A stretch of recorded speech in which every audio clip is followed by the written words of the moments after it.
Hi there, it's Friday, January 24th. I'm Rick Ellis, and I wanted to talk a little bit about CNN's digital strategy.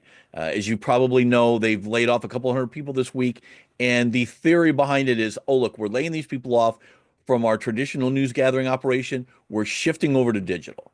And then I started reading what their explanation was of digital, particularly from CNN CEO Mark Thompson. And it seems to me that he's really confusing platform with content. One of the examples he gave was, hey, we're creating this video player. Maybe it'll be a standalone. Maybe it won't. Maybe it'll be part of our subscription product. But you're watching a video that we created, and then you'll be able to just to flip over, and you'll see the original story that this was based on. Now, I mean, has he ever used TikTok? If you've ever used TikTok, have you ever looked at a video and thought, wow, I'd really like to see the news story that this meme was based on? No.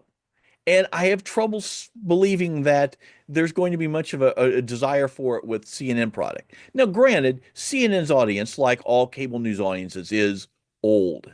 And I know that they want to try and get a younger audience, but perhaps rather than trying to be, do stuff that is appealing to the youngsters, that they just work on stuff that will appeal to someone who's 30 or 40, to just ease into that a little bit. And really it all comes down to thinking of it not as what kind of platform can we put this digital stuff on?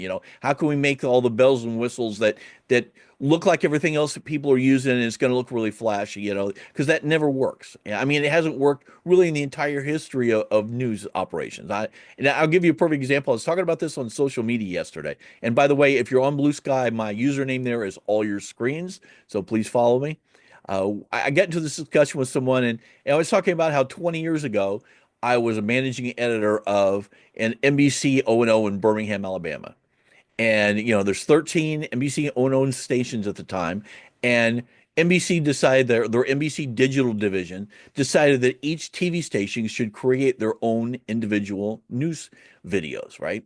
I think it was three a day, maybe. Well, that's fine if you're New York or Chicago because you've got some budget. You've got people there hanging around the station that can do stuff for you. I'm in Birmingham. We've got no money. We don't have the money to do the stuff that we already had to do. So I won't say it's invented. It was more desperation, but came up with a couple of what I thought were kind of fun ideas. After the morning news meeting, I grabbed the assignment editor and stuck him in an edit bay and had him talk for, 5, 6, 7 minutes about what was going on at the station, what people could see later in the day. He would pop in a video and say, hey, look, this is you saw there was a fire such and such overnight. This was some video we didn't get to, or some additional video. This is a story we're working on later, or we're going to interview this person later. Oh, I just saw this come across the wires. I think it's interesting. We're going to see if we can come up with something. And viewers loved it because they got to see a little bit behind the scenes. The other thing we did was um, I would say web staff, really me, uh, did a sort of a mid-morning news wrap up. And it was some local news, some of the stuff that was in the morning show.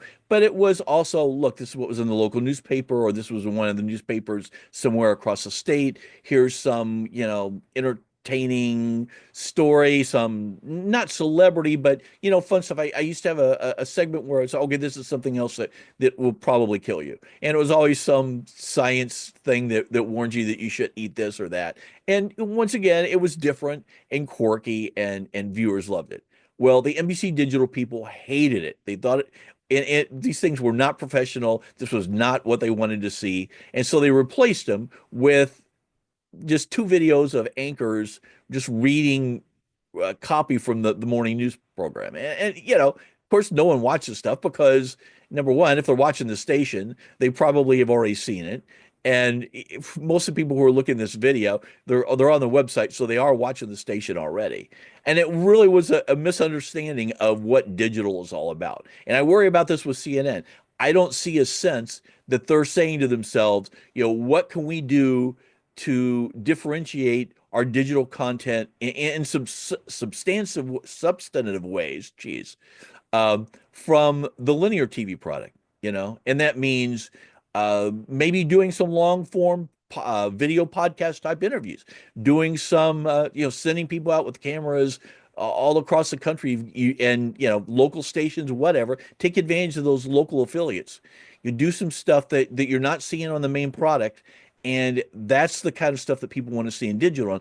I just don't see CNN's executives thinking that way yet. They're so focused on creating this video platform and this subscription product, which is still really vague.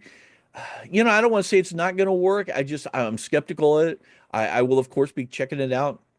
And in the meantime, have a great weekend, and hopefully you'll be reading my newsletter a little bit later today.